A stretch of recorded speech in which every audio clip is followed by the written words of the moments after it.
Respon saya mulai minggu depan adalah jawaban saya sih. Jadi selama ini saya sudah diam, banyak digiring opini juga. Tapi mulai minggu depan ya kita akan mulai menjawab dengan fakta-fakta yang ada. Siapkan diri kamu untuk berhadapan dengan Doktiv ya. Karena Doktiv juga punya fakta-fakta baru yang akan Doktiv buka di persidangan.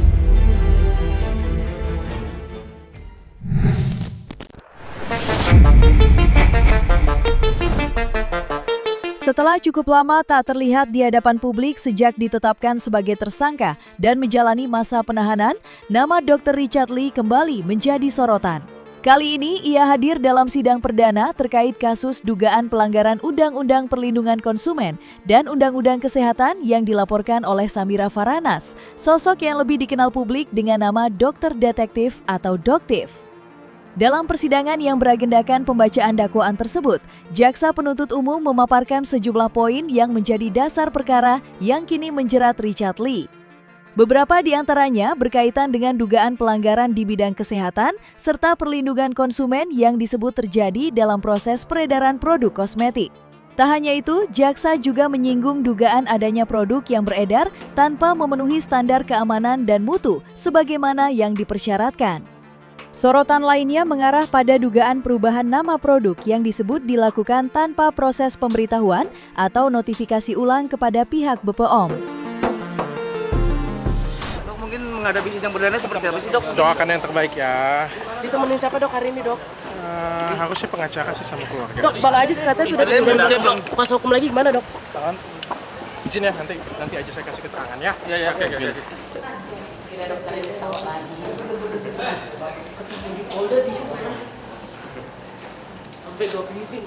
Mengedarkan kesediaan farmasi dan atau alat kesehatan yang tidak memenuhi standar atau persyaratan keamanan, khasiat atau kemanfaatan.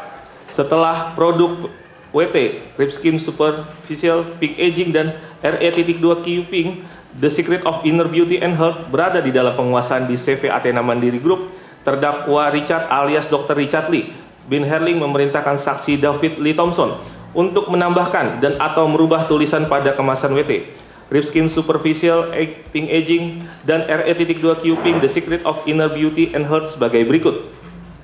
1. WT ditambah white tomato sehingga dalam kemasannya bertulis WT white tomato. Kedua, RE.2 Cuping The Secret of Inner Beauty and Health ditambah Miss P stem cell sehingga dalam kemasannya bertuliskan RE.2 Cuping Miss V stem cell. Yang ketiga adalah Ripskin Superficial Pink Aging ditambah DNA salmon dirubah sehingga dalam kemasannya bertuliskan DNA salmon di rumah aja. Bahwa menurut pasal 49 ayat 1 Peraturan BPOM nomor 21 tahun 2022 tentang tata cara pengajuan notifikasi kosmetika disebutkan bahwa pemilik nomor notifikasi wajib melaksanakan perubahan notifikasi apabila dilakukan perubahan ukuran dan jenis kemasan, dan menurut pasal 29 Peraturan Pemerintah Republik Indonesia hanya dapat diedarkan setelah memperoleh perizinan berupa izin edar sesuai dengan ketentuan peraturan perundang-undangan. Jika menengok kembali jalannya persidangan, ada satu hal yang turut mencuri perhatian publik. Tim kuasa hukum Dr. Richard Lee diketahui mengajukan permohonan agar status penahanan kliennya dialihkan menjadi tahanan kota. Permohonan tersebut diajukan dengan sejumlah pertimbangan, mulai dari alasan kemanusiaan hingga kondisi kesehatan Richard Lee yang menurut pihak kuasa hukum memerlukan perhatian dan penanganan medis secara lebih optimal. Karena itu, mereka berharap majelis hakim dapat mempertimbangkan permintaan tersebut selama proses hukum masih berjalan. Untuk memperkuat permohonan itu, tim pengacara juga menegaskan bahwa Richard Lee akan tetap bersikap kooperatif dan mengikuti seluruh tahapan persidangan yang telah ditetapkan. Mereka memastikan tidak ada niat dari kliennya untuk menghambat ataupun menghindari proses hukum yang sedang berlangsung.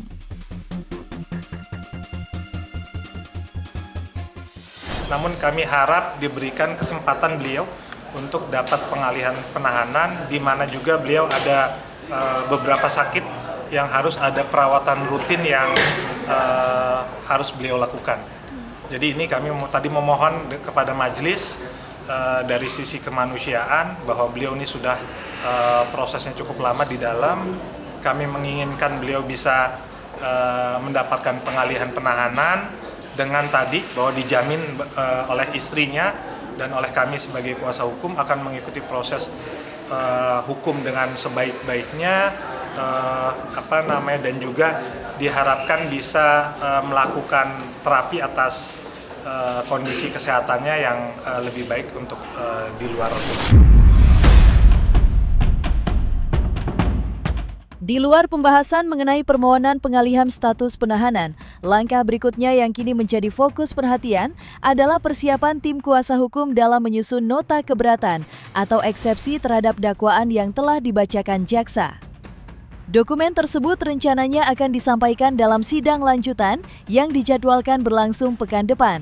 Persiapan itu disebut dilakukan secara intensif, mengingat pihak kuasa hukum ingin memberikan tanggapan menyeluruh terhadap berbagai poin yang tercantum dalam dakwaan.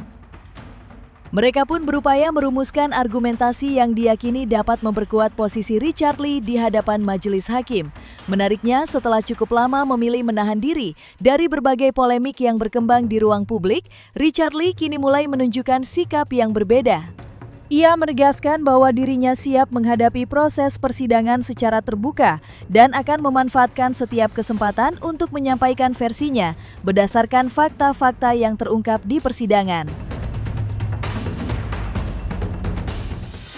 Respon saya mulai minggu depan adalah jawaban saya sih. Jadi selama ini saya sudah diam, banyak dikirim opini juga. Tapi mulai minggu depan ya kita akan mulai menjawab dengan fakta-fakta yang ada. Itu aja sih. Oke, Mohon dukungan saya. Nggak apa-apa.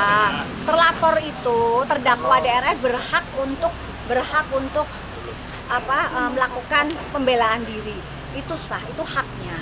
Ya silahkan. Jadi nanti kita semua akan bongkar di persidangan dan masyarakat akan melihat semanipulatif apa nanti ini ya terdakwa DRL. Silakan ditonton. Di balik seluruh proses hukum yang kini tengah dijalaninya, Richard Lee juga harus menghadapi ujian yang tidak ringan secara pribadi. Menjalani perkara yang panjang sekaligus merasakan kehidupan di balik jeruji besi tentu menjadi pengalaman yang jauh dari mudah untuk dilewati.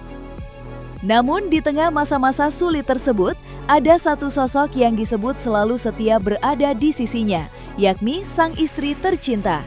Kehadiran perempuan yang mendampinginya itu menjadi sumber kekuatan terbesar yang membuat Richard Lee tetap bertahan dan berusaha tegar menghadapi setiap proses yang ada. Bahkan, Richard Lee secara terbuka mengungkapkan betapa besar peran sang istri dalam hidupnya saat ini. Ia mengaku dukungan, doa, dan kesetiaan yang diberikan sang istri menjadi energi yang membuatnya mampu melewati hari-hari penuh tekanan. Teman istri bagaimana dok menambah semangat juga kan persidangan hari ini? Iya, dia sumber kekuatan saya sih. Kalau misalnya nggak ditemenin istri, nggak tahu saya. Iya, dia sedih sebenarnya dengan karyawan juga, dan izinkan saya juga tetap melayani pasien-pasien saya. Sampai nangis. Selalu menemani. Setiap hari datang ke Polda dok. Iya. Kalau datang ke Polda. Di saat seperti ini punya banyak hal yang saya pelajari ya. Saya belajar banyak hal sekali, terutama saya punya beruntung sekali punya istri saya ini. Dia nemenin saya baik di suka ataupun duka. Di waktu saya lagi susah pun dia tetap ada untuk saya, selalu temenin saya. Dia nggak pernah mengeluh. Setiap hari hampir beliau datang dan kasih support untuk saya, walaupun kadang-kadang waktu jenguk busukan nunggunya lama sampai 1,5 jam kadang-kadang, tapi beliau luar biasa sih. Saya yang beruntung.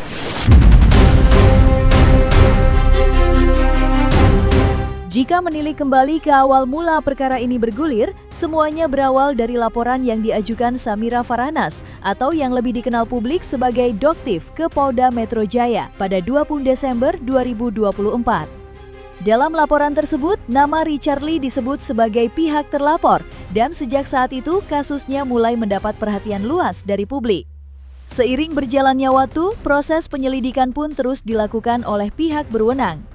Berbagai keterangan dan bukti dikumpulkan sebelum akhirnya status hukum Richard Lee mengalami perkembangan yang cukup signifikan. Setelah melalui serangkaian proses, ia kemudian resmi ditetapkan sebagai tersangka terkait dugaan pelanggaran di bidang kesehatan dan perlindungan konsumen.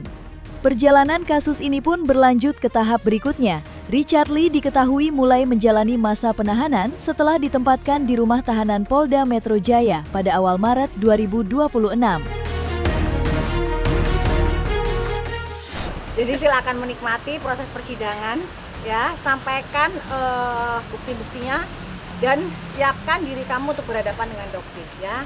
Karena Dokti juga punya fakta-fakta baru yang akan Dokti buka di persidangan.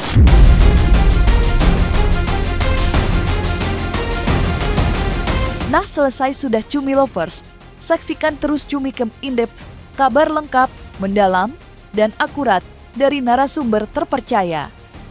Dan jangan lupa untuk like, subscribe, dan juga share channel YouTube Cumi Cumi.